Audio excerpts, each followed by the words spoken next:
I was literally praying and I was like, please get me out of here. Like, this is not how I want to go, please.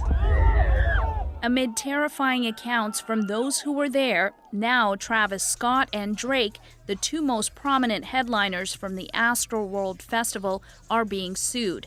In all, 8 people were killed and countless others were injured after a crowd surge ended in chaos. Hey there, my name is James Lee. Welcome to my channel 5149, where I talk business, politics, and society. And today I want to talk about Travis Scott's response to the horrific events that unfolded at his Astroworld festival, where a mass casualty event led to the deaths of at least 8 people with hundreds of others injured, and how he might be leveraging that tragedy into a potential business opportunity with a business that is controversial, to say the least, in terms of their ethics. Following the deaths of 8 people, with many more injured, on November 5th during his Astroworld show, rapper Travis Scott has said he will cover funeral costs for the families of those killed. I suppose it's nice, sort of the least he could do there, but we'll give him a little bit of credit. Though the other thing that he's doing is a bit weirder.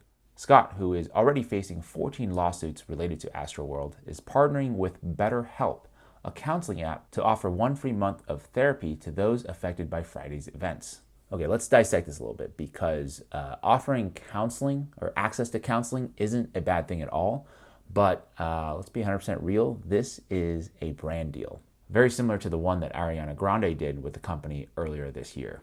But the reality is Scott is an entertainer. I do have to admit that I do not know any of his music. That is on me.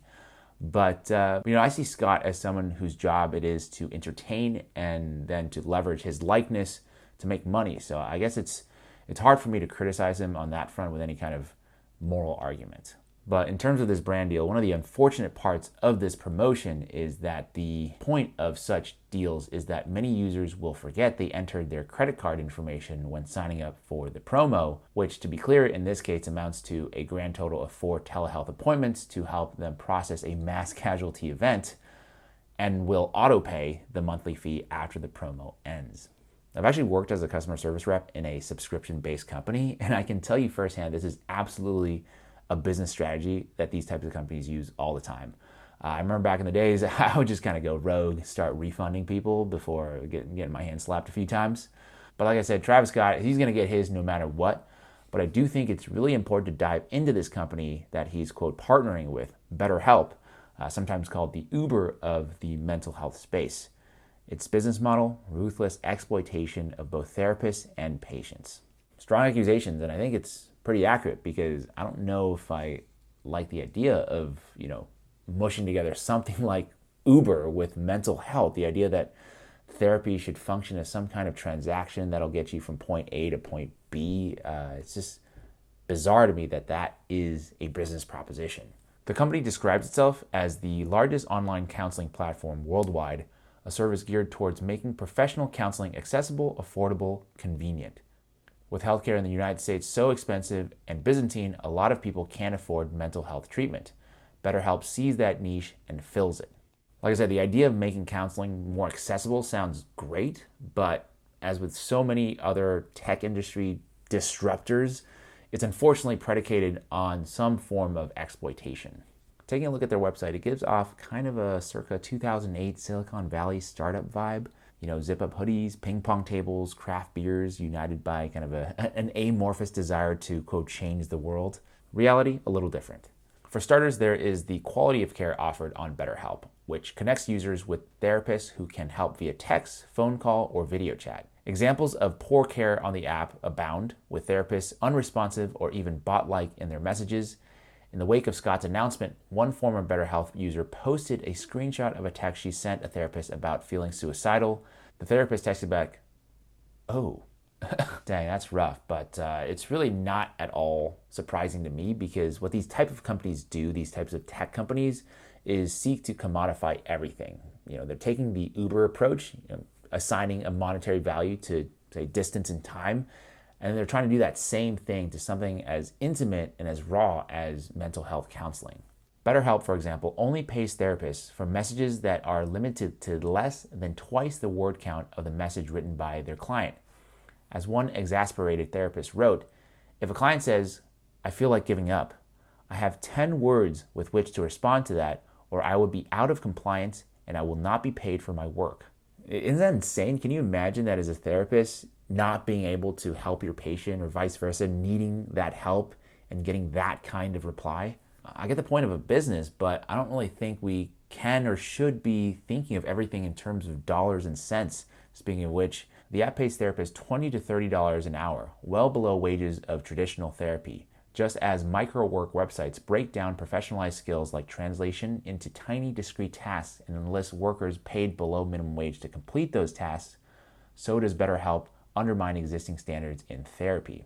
The only way I know how to put this is that BetterHelp and other companies like it, they masquerade around as these world-changing disruptors of a crappy healthcare industry, which is 100% true. We do have pretty bad healthcare, especially mental healthcare, but in reality, they're actually in cahoots with the old guard, but kind of cloaked in this sanitized Silicon Valley pseudo-fuzziness, but quite invasive and destructive ethos that we're all kind of starting to see through. Back to their website again, look at this picture depicting some kind of town hall type situation I assume that they have from time to time. Ask me anything. Okay, what do you do with the data from patients? The app shares users' mental health data with third parties like Facebook, an extraction that is concerning at the best of times and in this situation nauseating. Suffice it to say that such data sharing violates patient-therapist confidentiality, even if the company says it abides by HIPAA guidelines. Right? They might not be breaking the law because they're technically a platform, as are a lot of these tech companies, but we're talking about entire transcripts being stored in the company's database that can kind of be used at their discretion. That's pretty terrifying. Honestly, there are a lot of things that terrify me about the society that we live in. The profit at all costs type ethos has really seeped into our society so much that I see people thinking like this all the time, even without batting an eye. I think, it's not the end of the world to commodify something like a taxi service that's going to get you from point A to point B. But to commodify mental health counseling, a journey that's supposed to be very personal and intimate, I don't see it leading anywhere other than a further erosion and destabilization of this already very fragile society. BetterHelp is called the Uber of therapy for a reason. It takes a service that many people lack access to and wrings all the profit and data it can out of it. Some users get something out of it. That's true of ride-sharing companies too. But the model is indefensible. If a system is broken, making it worse doesn't count as progress. That's it for this week. Thank you so much for watching. Tell me what your thoughts are about Travis Scott, about BetterHelp, and our society's never-ending thirst for profit. Let me know in the comment section below what you think. And also, if there are any other topics that you want me to explore. Also, if you support what I do here, please click on that like button, share this video, and consider subscribing. Maybe clicking on that notification bell icon so I can keep making more videos for you. As always, thank you so much for your time, and I'll see you next week.